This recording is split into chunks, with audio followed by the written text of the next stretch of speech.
Hello दोस्तों, आप सभी का स्वागत है हमारे यूट्यूब चैनल आशीष जी के अकेडमी पे। तो आज यूपी ट्रिपल एस सी पेट का मॉडल पेपर 7th है और इससे पहले हम मॉडल पेपर 6 तक करा चुके हैं। आप लोग जो लोग नहीं देखे हैं वो लोग जाके देखें फिर से। तो चलिए स्टार्ट करते हैं। और स्टार्ट करने से पहले आप लोग जो लोग नए जुड़ रहे हैं चैनल को सब्सक्राइब कर लें और लाइक शेयर कमेंट जरूर करें और बेल आइकन को दबा के रखें जिससे वीडियो का नोटिफिकेशन आप तक पहुंचता रहे। तो चलिए स्टार्ट करते हैं। आज का पहला क्वेश्चन स्टार्ट करते हैं। भारतीय संविधान के कौन से अनुच्छेद में भारत को राज्यों का संघ बताया गया है? तो यह किस अनुच्छेद में भारत का राज्यों का संघ बताया गया है? तो आप बताइए, तब तक हम और क्वेश्चन बताते हैं। तो आप बताइए, आपको बता दें ये जितने चारों अनुच्छेद हैं तो यह इन सभी का वर्णन किस भाग में है? तो यह इन सबों का वर्णन भाग 1 में किया गया है। ठीक। और भाग 2 का अनुच्छेद 2 कहता है नए राज्यों का प्रवेश और स्थापना का उपबंध दिया गया है। किसमें? नए राज्यों का प्रवेश और स्थापना का उपबंध किस अनुच्छेद में दिया गया? तो यह दूसरे अनुच्छेद में दिया गया। और तीसरे अनुच्छेद में क्या कहता है?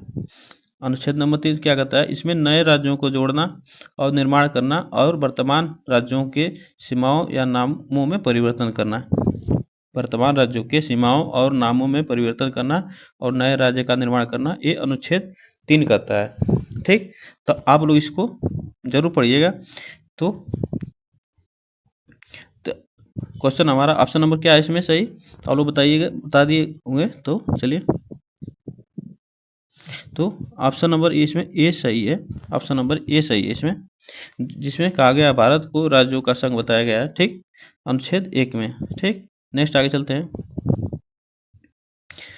किस संवैधानिक संशोधन में भारतीय संविधान के प्रस्तावना में समाजवाद तथा धर्मनिरपेक्ष को जोड़ा गया? तो यह किसमें, किस प्रस्तावना में, किस संशोधन के अनुसार, तो यह किसमें जोड़ा गया? तो आपको बता दें, तब तक आप लोग बताइए और तब तक हम और क्वेश्चन बताते हैं। तो आपको बता दें, ये 40वां संशोधन कब हुआ था? तो यह 1976 में ये 40वां संशोधन हुआ था। और 44वां संशोधन ये 1978 में हुआ था। ये 1978 में हुआ था। और इसमें कहा गया है 44वें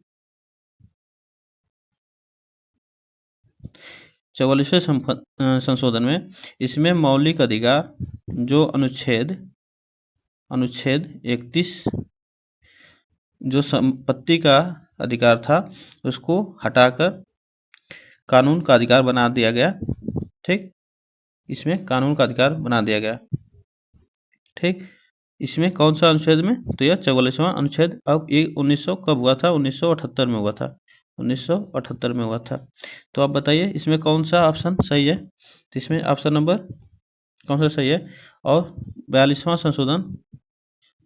संशोधन में सबसे पहली बार 42वां संशोधन में प्रस्तावना में संशोधन हुआ जिसमें समाजवाद, धर्मनिरपेक्ष और अखंडता को जोड़ा गया। ठीक, 3 प्रस्तावना में जोड़े गए। तो ऑप्शन नंबर कौन सा हमारा सही है? तो ऑप्शन नंबर हमारा बी सही है इसमें। ठीक, ये ऑप्शन नंबर बी हमारा सही है। नेक्स्ट चलते हैं आगे। और 49वां संशोधन कब हुआ था? तो यह 1984 में हुआ था। यह 1984 में हुआ था। यह 1984 में हुआ था 49वां संशोधन। ठीक, नेक्स्ट चलता है आगे। मंत्रिपरिषद सामूहिक रूप से किसके प्रति उत्तरदायी है? मंत्रिपरिषद सामूहिक रूप से किसके प्रति उत्तरदायी है?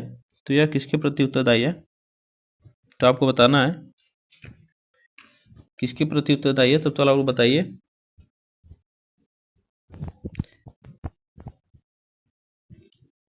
तो किसके प्रति उत्तरदायी है? तो आप लोग बताइए। आपको बता दें, लोकसभा, ये इसको निम्न सदन भी कहते हैं। निम्न सदन भी कहते हैं। और इसका गठन कब हुआ था? 17 अप्रैल 1952 को हुआ था। 1952 को लोकसभा का गठन हुआ था। इसमें लोकसभा में अधिकतम संख्या कितनी होती है, तो यह इसमें अधिकतम संख्या 52 होती है, 552 होती है, अधिकतम संख्या 552 होती है।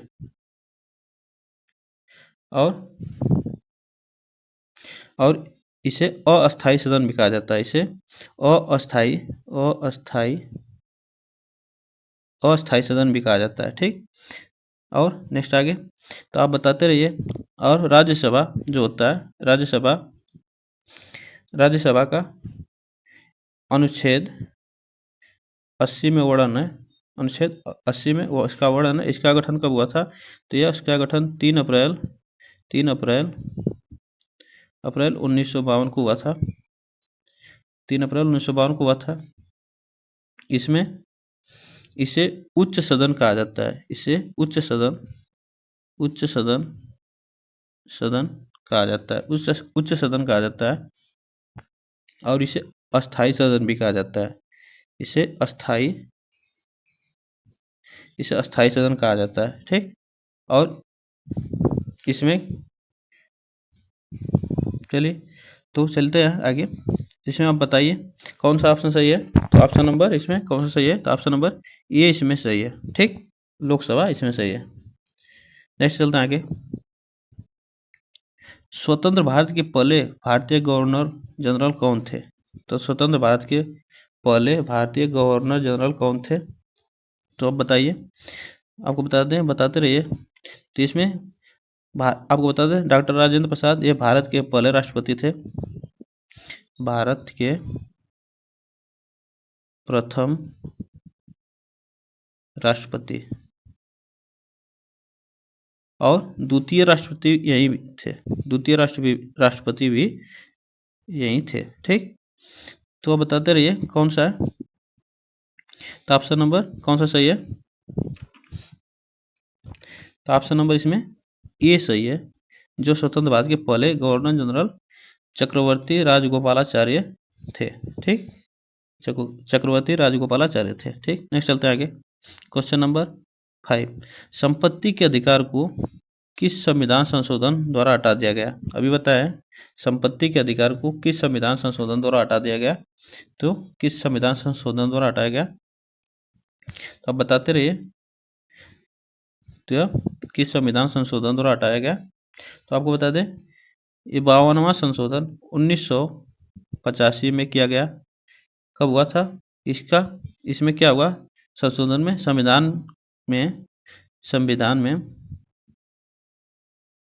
इसमें दल बदल का कानून लाया गया, दल बदल का कानून लाया गया। ठीक, और 36वें संशोधन में ये कब हुआ था, 1975 में ये हुआ था। और इसमें क्या है, सिक्किम राज्य को भारत का एक पूर्ण संघ सदस्य बनाया गया। ठीक, इसमें कब सिक्किम को, तो आपसे पूछ सकता है सिक्किम कब भारत का पूर्ण संघ राज्य बना, तो यह कब बना, तो 1975 में बना। और किस संविधान संशोधन से, तो ये 36वां संविधान संशोधन से बना। तो इसमें पूछ रहा है संपत्ति का अधिकार, क्वेश्चन नंबर संपत्ति का अधिकार, ऑप्शन नंबर कौन सा सही होगा, तो ऑप्शन नंबर कौन सा सही होगा, तो इसमें 44वां संविधान संशोधन के अनुसार यह हुआ था, यह संपत्ति का अधिकार हटा दिया गया, संपत्ति का अधिकार हटाया गया। नेक्स्ट चलते हैं आगे। क्वेश्चन नंबर 6, भारत में गर्म दलीय आंदोलन का पिता किसे कहा जाता है, तो यह भारत में गर्म दलीय आंदोलन का पिता किसे कहा जाता है, तो आपको बता दें गर्म दल के नेता कौन कौन थे, तो गर्म दल के नेता बाल गंगाधर तिलक थे, बिपिन चंद्र पाल थे, और लाला लाजपत राय थे। और कौन थे, लाला लाजपत राय, ये 3 लोग थे गर्म दल के नेता, जिसे 1907 में सूरत अधिवेशन में 1907 में सूरत अधिवेशन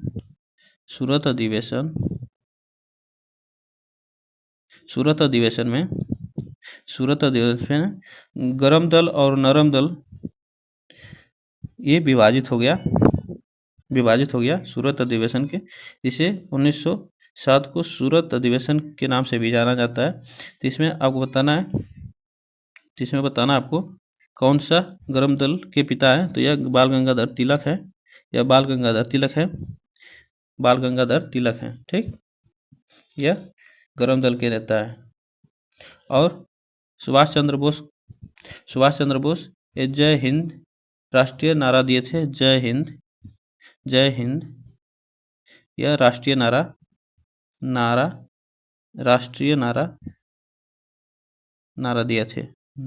दिए थे। और इनका और एक नारा है, तुम मुझे खून दो मैं तुम्हें आज़ादी दूंगा। ये सुभाष चंद्र का ही नारा है। ठीक, तुम मुझे खून दो मैं तुम्हें आज़ादी दूंगा, ये सुभाष चंद्र का नारा है। और इन्होंने एक आज़ाद हिंद फौज का गठन किया था। इन्होंने आज़ाद हिंद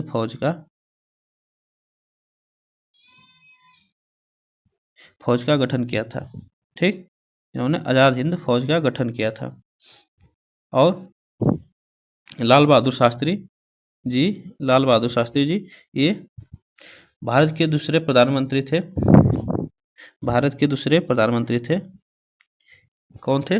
लाल बहादुर शास्त्री जी। ठीक, ये भारत के दूसरे प्रधानमंत्री थे। नेक्स्ट चलते हैं आगे। क्वेश्चन नंबर 7, महोदय किसका पुराना नाम है? तो महोदय किसका पुराना नाम है आपको बताना है, बताइए। तो महोदय किसका पुराना नाम है?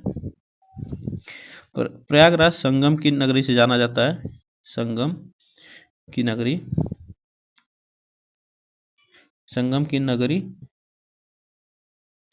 से जाना जाता है। और इसमें ऑप्शन नंबर कौन सा सही है? तो ऑप्शन नंबर इसमें सी सही है, कन्नौज इसमें सही है। नेक्स्ट चलते हैं आगे।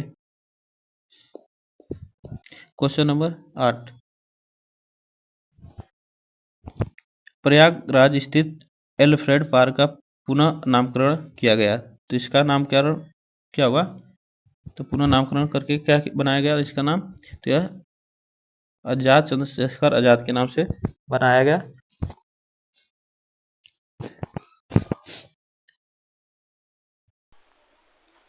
तो यह किसके नाम पर? आजाद चंद्रशेखर के नाम पर कर दिया गया, जो आजाद चंद्रशेखर जी ने वहां अपना आत्महत्या कर लिए थे, जो अंग्रेजों से बचने के लिए। और अभी बताया सुभाष चंद्र बोस आजाद हिंद फौज की स्थापना किए थे। ठीक, नेक्स्ट चलते हैं आगे। निम्न में से कौन उत्तर प्रदेश में बौद्ध परिपथ का भाग नहीं है? बौद्ध परिपथ का भाग नहीं है, तो कौन सा बौद्ध परिपथ का भाग नहीं है?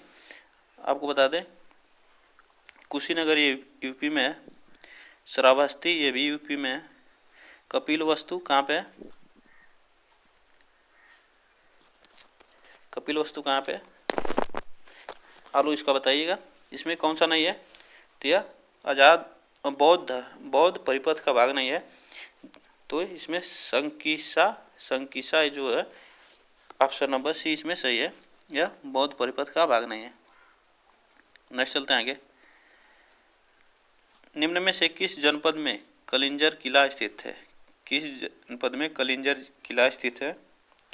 तो कलिंजर किला किस जनपद में स्थित है? तो आपको बताना है।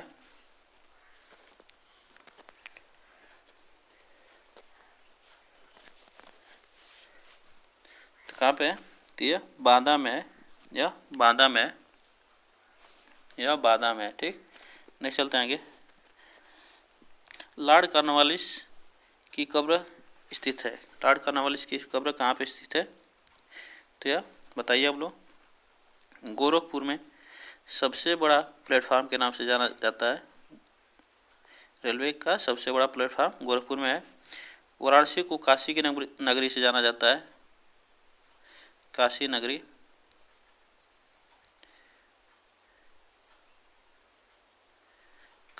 के नाम से जाना जाता है।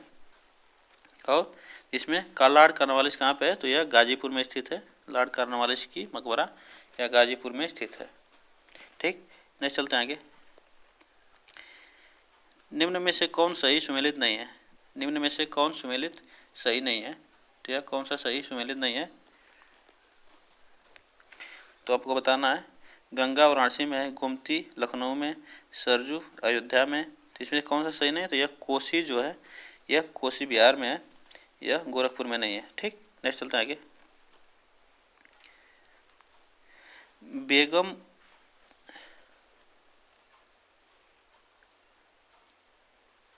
बेगम समरू ने एक अति प्रसिद्ध चर्च का निर्माण करवाया था। बेगम समरू ने एक अति प्रसिद्ध चर्च का निर्माण करवाया था। तो यह कहाँ पे है?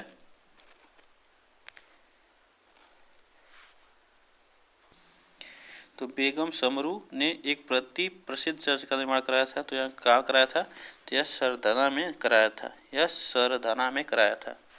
यह सरधना में कराया था। नेक्स्ट चलते हैं आगे। निम्न में से कौन सा विश्व धरोहर स्थल नहीं है? तो निम्न में से कौन सा विश्व धरोहर स्थल नहीं है?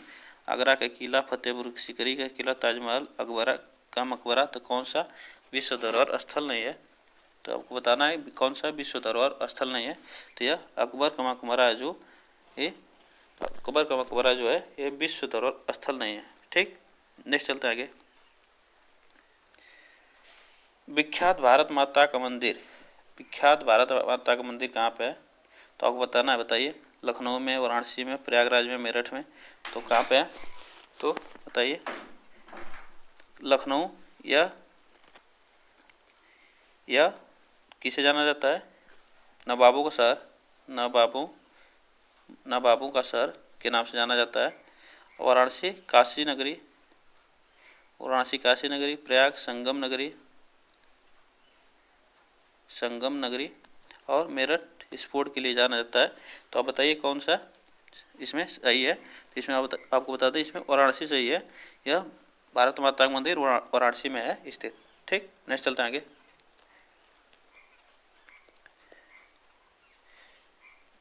महर्षि वाल्मीकि का आश्रय ब्रह्मवस्त्र में स्थित था, जो वर्तमान में कहाँ पे है? तो यह वर्तमान में कहाँ पे है? तो यह आपको बताना है। बिठूर में, सीतापुर में, प्रयागराज में, वाराणसी में। तो बताना है कहाँ पे है? तो यह बिठूर में है, ठीक, नेक्स्ट चलते हैं आगे। क्वेश्चन नंबर, वह प्राचीन स्थल जहाँ 60,000 मुनियों की सभा में संपूर्ण महाभारत का वाचन किया गया था, तो कौन सा है? अहिच्छ, हस्तिनापुर, कम्पिल्य, नैमिषारण्य। तो कौन सा इसमें सही आपको बताना है, बताइए। तो कौन सा सही है? इसमें ऑप्शन नंबर डी इसमें सही है। ऑप्शन नंबर डी इसमें सही है। नेक्स्ट चलते हैं आगे। किस नगर को भारत का सिराज कहा जाता है? किस नगर को भारत का सिराज कहा जाता है? तो किस नगर को? आगरा को, प्रयागराज को, जौनपुर को, लखनऊ को। तो किस राज को कहा जाता है? तो आपको बताना है किस राज्य में। लखनऊ को चिकन वस्त्र के नाम से भी जाना जाता है। लखनऊ में चिकन वस्त्र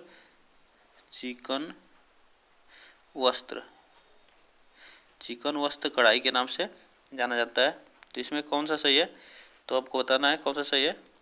तो आपको बता दें, ये जौनपुर सही है, जो सिराजुद्दौला ने जौनपुर को स्थापित किया था। ठीक, नेक्स्ट चलते आगे। संत कवि मलुकदास थे अयोध्या के, आगरा के, कड़ा के, काशी के। तो यह कहाँ के थे?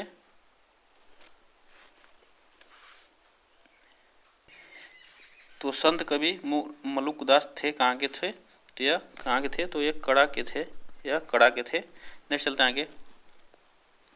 महर्षि वाल्मीकि का आश्रम था। महर्षि वाल्मीकि का आश्रम था, तो कहाँ पे था? तो महर्षि वाल्मीकि का आश्रम कहाँ था? तो यह श्रावस्ती में, बिठूर में, कपिल में। तो कहाँ पे था? तो आपको बताना है, बताइए। तो यह कहाँ पर था? तो यह बिठूर में था, ठीक, नेक्स्ट चलते हैं आगे। उत्तर प्रदेश में जैन एवं बौद्ध दोनों का प्रसिद्ध तीर्थ स्थल है। तो यह कौन सा है? तो यह कौन सा है? अब बताइए कौन सा है। तो उत्तर प्रदेश में जैन एवं बौद्ध दोनों धर्मों का प्रसिद्ध स्थल कौन सा है। तो आपको बताना है देवी पाटन, कौशाम्बी, कुशीनगर, सारनाथ। तो आपको बता दें सारनाथ में बुद्ध जी ने पहला उपदेश दिया था। ये सारनाथ वाराणसी में पड़ता है। वाराणसी में यह यहाँ पे पहला उपदेश दिया था, प्रथम उपदेश दिया था। ठीक, किसने दिया था? तो बुद्ध। ठीक, नेक्स्ट चलते हैं। तो कौन सा है क्वेश्चन, ऑप्शन नंबर कौन सा है? तो इसमें ऑप्शन नंबर 20 सही है। ऑप्शन नंबर 20 में सही है। नेक्स्ट चलते हैं आगे। नेक्स्ट चलते हैं, जौनपुर शहर की स्थापना किसने की थी?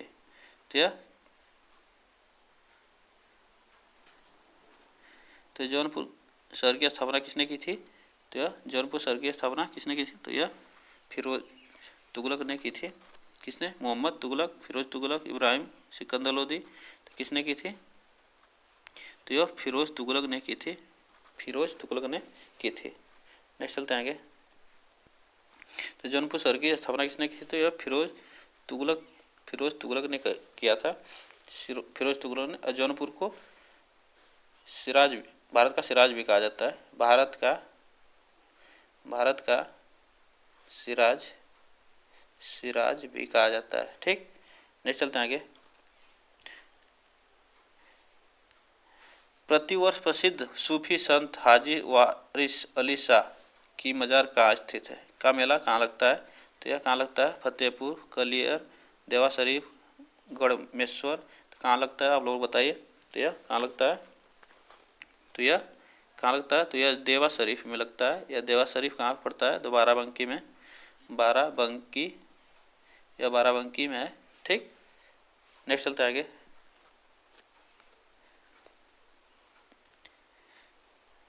सहेत महत संबंधित है।